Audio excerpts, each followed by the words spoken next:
The following is a special presentation of Tony Kurre Radio. From hot dogs to cool kitties, this is Darkside of the Pooch. He's dropping off poop bags. Darkside the Pooch, brought to you by Sasquatch Toys and Comics. I've seen those in your store. Why they call them poop bags? Yeah, because you pick up poop with them. Oh, is that what those do? Yeah. Oh, that's a pretty cool thing. So guess who doesn't clean up after their dogs? Tony. I clean up after my dogs, brother. What's a poop bag? No, well, I know what a poop bag is. Oh, so the bag's inside the blue thing. Yeah. Oh, okay. So I know a poop bag dispenser. Well, that's a poop bag dispenser. That's not a poop bag. It's a poop bag dispenser. I've got like 16 black bags in my kitchen right now, and I always stuff one in my pocket every time I take my dog out. And I'll tell you, it just takes one time to walk in someone else's shit, and then you realize how important it is to make sure, particularly like at veterans and stuff like that, Veterans Park, where people are running around, stuff like that. I do the best I can. But now if it's in the woods or something like that, or if I don't have a bag, then I just have to get over it. But occasionally, I'm not going to pick up a turd with my bare hand. Sometimes though, I've got shoes. They're my poop shoes. And I leave them outside, and I use them to kick the turds out of the people's yard, you know? So if he poops close enough to the street, I'll just kick it onto the street, you know? And I know they're looking out the window, so because he'll poop in the same yard every time he goes. And so sometimes I'll make sure, you know, if I don't have the poop bag, I make sure I got my poop shoes on. But I thought of, I'm an inventor. I like to come up with different things. I came up with this little thing that you put, it's like you put it over the front of your shoe, and it's called the shit kicker. And you put it on, and then you take it whenever you walk your dog, and then you just kick it off, and then you take it off, and you can put it, you can wash it and then put it back on your shoe. It's just a thing to protect your shoes from getting dog poop on them. I like it. It's called the shit kicker. Yeah. Thought maybe that'd be an idea. All right. So you're dropping off poop bags. Where are you dropping those off in the neighborhood? Yeah, there's a new neighborhood that's going up, probably about 10 minutes away from our office. And, my thought process is that these are brand new homes, and people are moving in them all the time. As soon as they get them done, people are moving in. So you want to jump when they move in, because if you don't get them and they get established somewhere else, you may never get them. So, man, I'm not unlike anybody else. Like, I want my business to thrive, and I want it to be around for a long time. And, I think the people that come in and see us, I think that they understand how special they are. So, all it takes is just get people in the door. That's true. And, you bring up a great point, because I'm trying to think of other people in my life that once I get them, I don't go away from them. My insurance man, I've been same insurance guy for 30 something years. My tax preparer has changed a couple of times, but for the most part, you're the same tax person. I know a lot of people are going through their taxes right now. Your veterinarian, certainly one of those guys. Your primary doctor always stays the same, because you get comfortable around that particular person. So I would think a veterinarian would be and it's got to be someone you trust and someone you really like, because they're taking care of a family member. So that you would be that guy. Yeah, that's good. Yeah. And so Mondays, we record the show on Mondays. Mm-hmm. So I generally on Monday afternoons, I keep pretty open. So I try to get down here once a quarter, and I got my, where's this neighborhood at? It's down 150 past Rossbridge Parkway. Okay. It's across from Lake Cyrus. All right, there you go. So be looking for poop bags. Yeah, be looking for poop bags if you live in the neighborhood. So I come down here once a quarter, and I usually have, another 30, 40, 50 houses that have been completed. So I just drop them a poop bag. I don't bother them. Just put it on their doorstep and walk away. You're a smart man. Hey, what's been going on at the shop? Anything interesting going on? I've been trying to find something to talk about. It's just kind of a weird time. It's springtime. Spring break's coming up. It's Lent. There's not a whole lot of stuff going on. The weather's starting to get nice. So I know a lot of people are getting their pets out. Well, let's start there. First of all, any interesting stories back at the shop? We'll start there. Yeah. We had a dog come in last week and running a really high fever, like 105, which is pretty high for a dog. I mean, for a person, it'd be like, oh my gosh, got to get to the ER. We're 98.6. What's standard for a dog? Dogs have a pretty wide range, 99.5 to 102.5. Okay. So a dog with a 105.5 fever is, like a person with 101, so it's not terrible, but it's pretty high fever for a dog. And so we ran some blood work. The dog's platelets were a little bit low. Platelets are what helps your blood clot. If you get a cut on your skin, platelets are going to cause the scab. So we ran some tests thinking maybe it had an infectious disease, maybe gotten from a cat bite or a tick bite or something like that. And it did not. We sent the blood smear off for a pathologist to look at. They didn't see any infectious agents in the blood. And then, so we started treating the dog just with some medication while we waited on some test results. The dog got better, but then the owner noticed that it started limping, started acting sore when it was walking up steps or trying to get in the car or whatever. And so what we think is going on, so we're still in the process of diagnosing this, and this would be the first case of this I've ever had, but an immune mediated polyarthritis. Wow. So I'm obviously not a human doctor. I don't know a lot about it.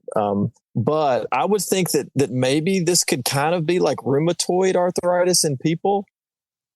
Yeah. An autoimmune arthritis that affects multiple joints. And that can affect your temperature. Absolutely. Whenever your body's fighting for something, your temperature will go up. That's the first time you've ever had that? This will be the first time I've ever diagnosed an immune-mediated polyarthritis. That's pretty amazing. That's pretty amazing stuff. I don't think people realize just how difficult it is, having gone through the whole process with my Havanese last year. But I mean, it's like you go in and, a human can tell their doctor what's wrong with them and pretty much, okay, you get a sore throat, stick a swab down their throat and pretty much test and find out within 10 minutes what's wrong with you. This is not another episode of House, where it takes an hour to figure out what's wrong with somebody. But when you're talking about animals who can't speak for themselves and you're the only one that's kind of speaking and advocating for your animal, you just have to go box by box until it finally comes down to the last thing. And you're like, oh, that's what it probably is. So I can understand. Does it get frustrating for you sometimes? Well, first of all, we have great resources. Yeah. We have a great team at our office. And we also have a reference lab that we use to send a lot of samples to, and they have internal medicine specialists that are on staff. And so you can call them, and while they don't do the exam on the dog, they're available for you to say, hey, I'm seeing these symptoms. We saw this in the blood work. We ran these tests. This is kind of what I'm thinking. What are your thoughts? And then they weigh in. But also in this case, we have really good owners that are perceptive to their dog, because if this does end up being what we think it is, it's really astute and perceptive for the owner to say, hey, by the way, the dog seems to be stiff now. This is new. So it really takes a lot of people, and sometimes just get lucky. Does it get frustrating sometimes? Absolutely. And it gets frustrating for, multiple reasons. Number one, the pet cannot talk to you. Mm-hmm. Okay. Number two, sometimes the owners are of no help whatsoever. Yeah. They can't tell you when it started, if it's getting better, if it's getting worse. They don't understand the symptoms. And then sometimes it's frustrating because you're doing the best you can, and diagnosing things in something that can't tell you exactly what's going on is difficult. And some people get impatient. I understand. They get frustrated. They get impatient. They want to know what's going on. They don't want to wait.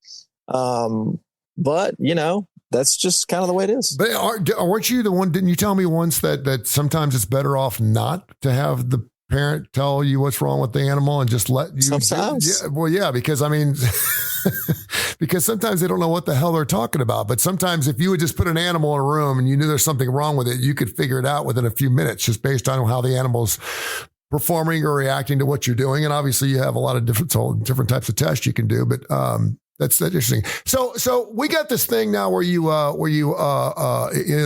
poop in the box. You talk about poop in a bag. Yeah, Cologuard. The Cologuard, right? And so no one, I remember you get more information from a turd than you get from anything else in the human body.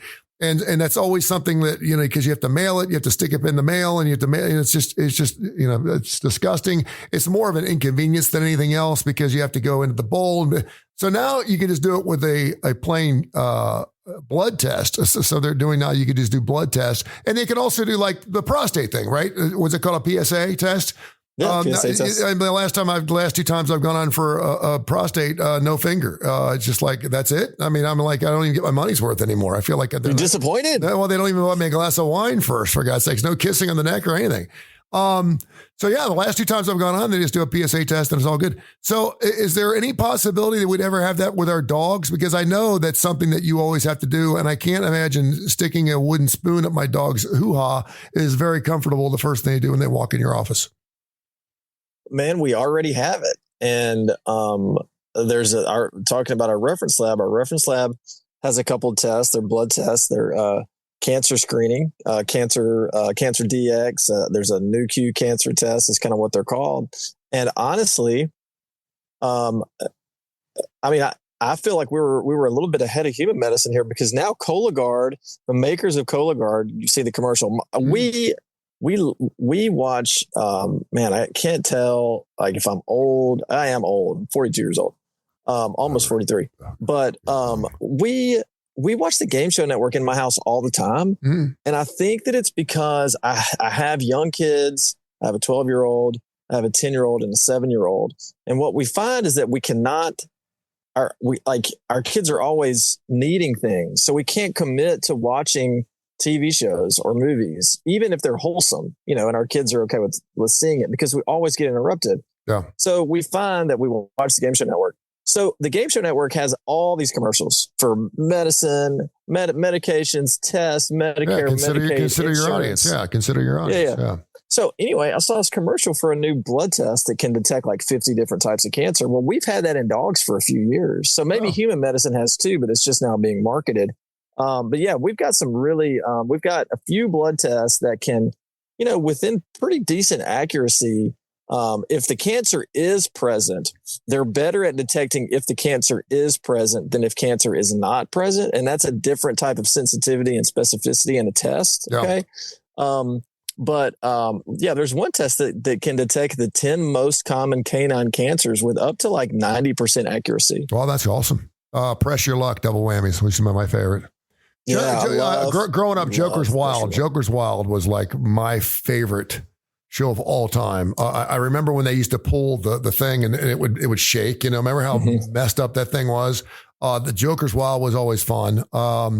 Great theme song for Joker's Wild. Yes, that had a great theme song. Yeah, it did. I would say Price is Right was always good. I was actually on Let's Make a Deal at one point when they traveled the country and almost won a car. Did you dress up? Yeah, yeah. What were you? You know what? I don't have my phone with me. I'll post it. I was a ballerina. I had a white hose on with a white tutu, man. I was the first one they picked. And they had 15 of us on stage and they did this question thing where whoever got the last question right was going to win a car. And I got down to 3 of us and I missed the last question. Oh, man. Yeah. But so I was on Let's Make a Deal. Monty Hall was in Cincinnati. I'm trying to think some of the other, and the match game was always good. I love Wheel of Fortune. My grandma used to watch a lot of Wheel of Fortune, and so just because she used to watch it, I didn't watch it a whole lot. But it's for some reason old people like Wheel of Fortune a lot. That's kind of their thing. I think it's because it's on at 7:30 at night. And they can go to bed afterwards.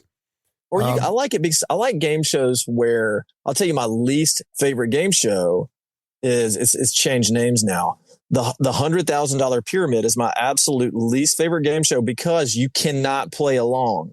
Because the word that they are trying to give the clues for is at the bottom of the screen. Exactly. It's my least favorite. The reason I love Wheel is because I can pretend that I'm playing against the contestants and try to solve the puzzle before they do. Card Sharks was pretty good. I used to play Card Sharks, higher or lower. It's just pretty cut and dry. There was also there was one that was a license plate game. Yeah, it was like they would show the letters to a license plate and you had to guess what the license plate was saying. It was kind of cool. What about Name That Tune? You know what? Name That Tune was big. We used to do Name That Tune quite a bit. And then it got to the point where, if you knew the clue, you really didn't even have to listen to the song because they do it in one note, and you really can't tell one note, right? We used to watch Bowling for Dollars too, which really wasn't a game show, but it was kind of like, there goes my kid taking the dog out, as you can see.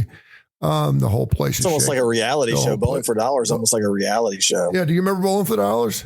Yeah. Yeah. That was when bowling used to be, we used to bowl. I mean, everyone used to be in bowling leagues and stuff, and you don't do that anymore now, but now it's pickleball, I guess. That's really interesting. Any other interesting things going on at the office before I move on? We got some info at Tony Curry Radio questions that I want to get into. Let's move on. All right. Samantha in Birmingham wants to know, how rare is it to have dogs with different colored eyes? I probably see one animal a day that has different colored eyes. So I don't know, maybe 1 in 20. Is it particularly more influential in a breed, or is it just it doesn't matter? Dogs that tend to have light colored eyes. It's like Huskies, really common, will have multiple colored eyes. Aussies, you'll see it a lot. Okay. Ted wants to know another eye question. Can dogs get pink eye? And if they do, how do you get rid of it? They can get pink eye. They get more of an allergic conjunctivitis. Pink eye. He's probably referring to like bacterial conjunctivitis, which dogs and cats can get, but it's much less common. Have you seen this commercial for these eyelash mites? And people or animals? No, and people. It shows some dude, if you wake up and you get crusty stuff in your eye or whatever, and it's a mite, and it shows, and it pans in. There's people dressed up with these mites, and they're laughing, and they're hanging out on your eyelashes, and it's like, it is the most disgusting thing in the world. And they got eye drops, but it takes 6 weeks to get rid of them. And it's supposed to flush them out. They make sure you don't touch your eyeball with the point of the thing. But I've never heard of such a thing. I've never heard that we had, and their eyelash, if you pull up eyelash mites, it's evidently a thing that you have to go to a doctor for. But I'd never heard of that. Have you ever heard anything like that? And do dogs get mites in their eyelashes? I can't believe, as much game show network as we watch, I can't believe that we don't see the eyelash mite commercials. Dude, it's all over the place. I mean, I see it on almost everything I watch. Just pull up eyelash mites, and it's a brand new medication through Lilly, I think it is. It's like, I've never heard of such a thing. I was like, it's disgusting. Well, they probably were like, oh man, people have these eyelash mites. We can market this to them because they'll think it's disgusting, even though that we've had it for like thousands of years. Let's get rid of them, and we can make some money on a drug. Yeah, you might be right. It's bad enough having, when they take pictures of your sheets and all the dead skin and all that stuff, listen, I know there's bugs everywhere. I'm okay with that, but when you're talking about actually something that's actually in your eyeballs, like actually hanging out in your eyelashes, that's pretty flippin' disgusting is what that is. That's strange. Another Samantha, maybe the same one. She wants to know, why do some dogs have different colored toenails? Well, so toenails are made from the same thing, the main germinal cell as hair. So hair and nails come from the same germinal cell line. And so it's no different than just having a dog with different color patches of hair. Yeah. It's just their genetic code, So it makes sense if dogs can have multiple colors of hair, they can have multiple colors of toenail. There you go. And is there any, because I've noticed it seems like the black ones are more brittle than the white ones, or am I just imagining that? No, probably coincidence. Okay. Sheer coincidence. All right. Tell me some dreams you've had in some movies. What else is going on? All right. I watched Stranger Things again with my daughter today. By the way, it's really hard. I'm trying to get into what my daughter's in. Stranger Things, it's amazing. It's very difficult to follow if you haven't watched it from the beginning, and it's really hard to take a nap during. I'll tell you that much because there's a lot of screaming and a lot of scary music. But I watched that. But she went and saw Scream the other night. Don't tell her mother. She had a date. Scream 7.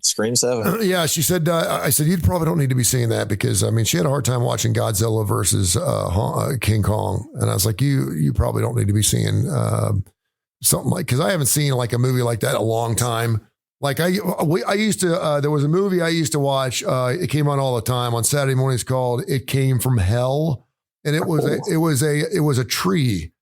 It was black and white. It was a tree that would come out of the woods and would scare people until they fainted, and then would pick them up and then drop them in quicksand in the middle of the. It used to scare the bejeebers out of me. It's called "It Came from Hell." We used to always watch Sinbad and the Seven Voyages or whatever, where they used to use the claymation dinosaurs and stuff. But yeah, so that was, and whenever there was a good werewolf movie on or a Dracula movie, man, I was in. But that was as scary as it got. There was another movie too. It was a horror movie. And I remember because my when we got cable, you remember this? You're not old enough. When you got cable, you got a box. Yeah, that's why and it was a box with the buttons next to it. You didn't have a remote. You hit the buttons, and of course you had a cord that would go to the TV, which was we used to have antennas. We didn't have that, so you had a cord that would actually run from the TV to the box, and so we got this introductory thing, home box office, HBO, which was the first movie channel that you could get on cable. You couldn't get, there was no other movie box. It was home box office. And of course, if you watched it late at night, you're going to see some hoo-haws, right? And so, I'd get up in the middle of the night to get a glass of milk and go turn on HBO so I could watch some nudity or something at 3:00 in the morning. But there was a movie on there where this guy, this kid was pretty much bullied all through high school.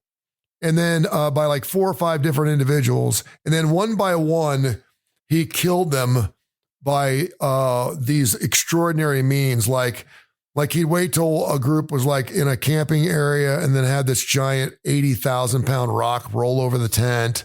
He set them all up. So he made sure that everyone was going to die like an excruciating death. Like one guy loved to work on cars. And so he made sure that the brake pedal was broken so the car would slash onto his legs and stuff. Yeah. But anyway, that's the kind of scary stuff. So these movies now are like, I mean, it's just, even my daughter's like, there's really no originality to these movies anymore. I mean, it's all just blood and gore. Yeah. Yeah. But we saw, on Saturday, we took the kids to see Goat. So it's animated. Yeah. Was that good? I think it's there were parts of it that I enjoyed. They made sure that they stayed with the times, which is fine. They're staying with the times. I love basketball, so I loved that aspect of the movie.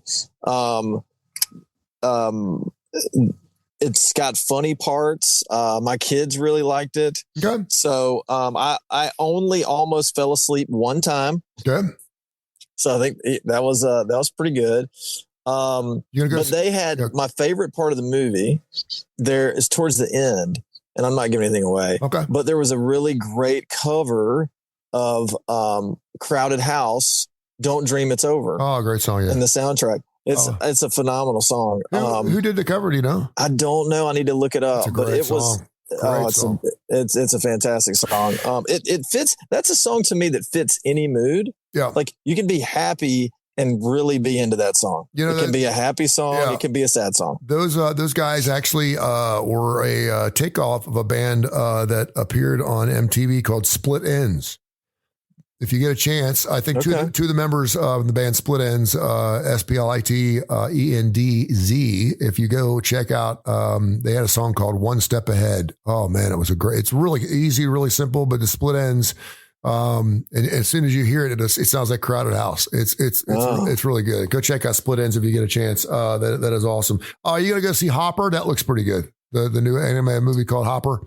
I haven't seen anything about it yet. Dude, it's crazy. It just looks like a crazy animal movie is what it looks like. I like that. Yeah, it's called Hoppers. You're gonna go pull the trailer up. You're gonna love that movie. Kids will love that. That's one of those movies where like I want to go before the kids will go just because it looks so funny. It looked really good. I'll have to check that out. I'm having the same dream sequence. I will tell you this. In my dreams now, I've actually kind of got it together.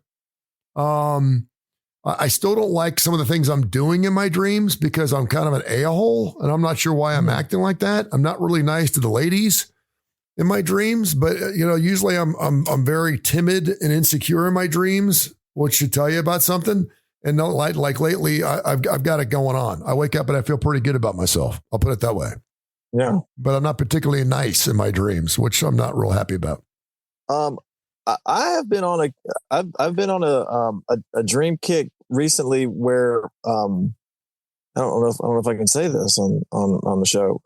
But with my wife is in my dreams, okay. And it's a good thing. So I've been having some dreams like that lately. Awesome. So that's been nice. Yeah, that's great. Nice. And maybe that's indicative of how your normal life is going, which I hope it is. That's awesome. I try not to, I don't want to divulge too much. I've had several of those dreams as well, which I hadn't had a lot of. Those are dreams that men normally don't have a problem having. But it's like, it depends on what part of your life is in. Cause I went through a phase where if I thought about something right before I went to bed, I dream about it. And certainly if I'm watching television, like if I go to bed, like I fall asleep to Ancient Aliens or something, I'm going to have some funky dreams. You know what I mean? Depends on what I'm watching.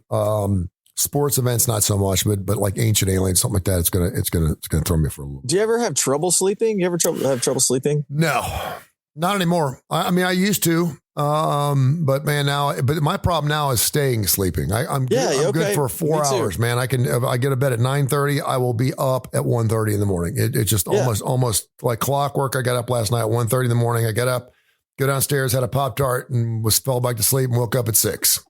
Yeah.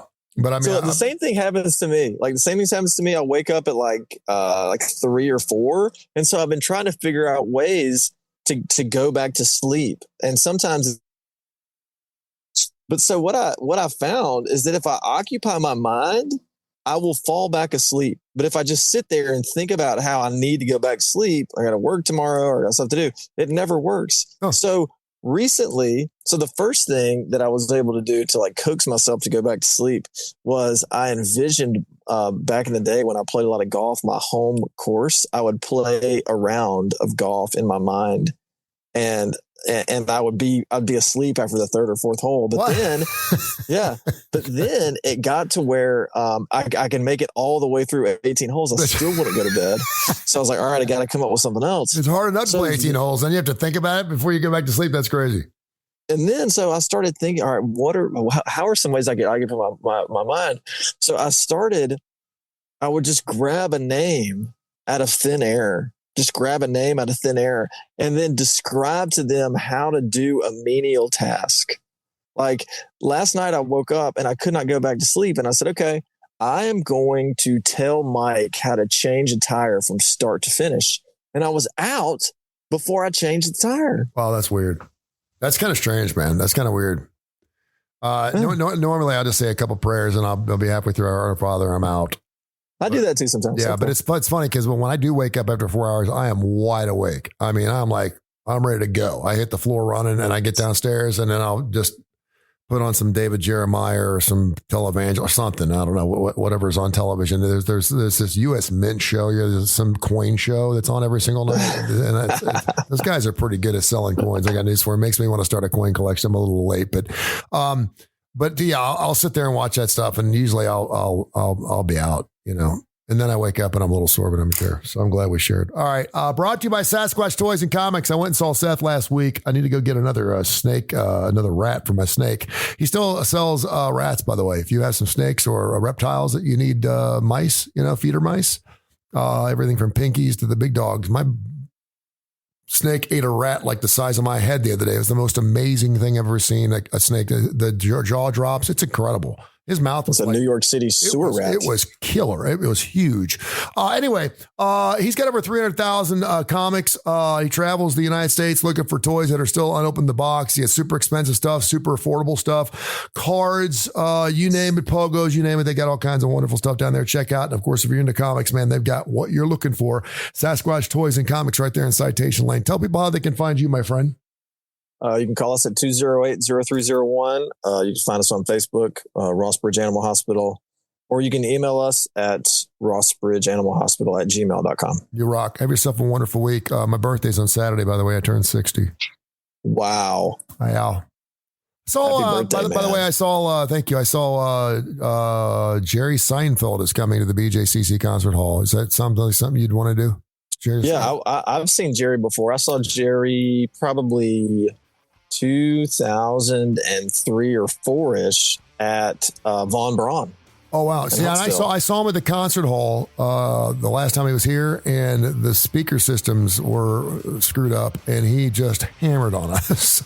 He's like, oh, good old Birmingham, nice speaker system you have here, because people up in the top couldn't hear anything he was doing. It was weird. He just hammered on Alabama. And some people actually walked out. They didn't think it was, we're very proud people here. But he's like, oh, it's good to be in Birmingham. I feel like I'm in a high school. What the hell's going on? Blah, blah, blah, blah. Yeah, it was not very funny. I think Jerry gets a bad rap with his stand-ups from some people. The show was so good, and some people don't like his stand-up. I like it. I think he's got a great personality. I just enjoy just hearing him talk. He doesn't have to be funny. True. All right, have yourself a good week, my friend. I appreciate you. All right, man. Talk to you next time. This has been a special presentation of Tony Curry Radio.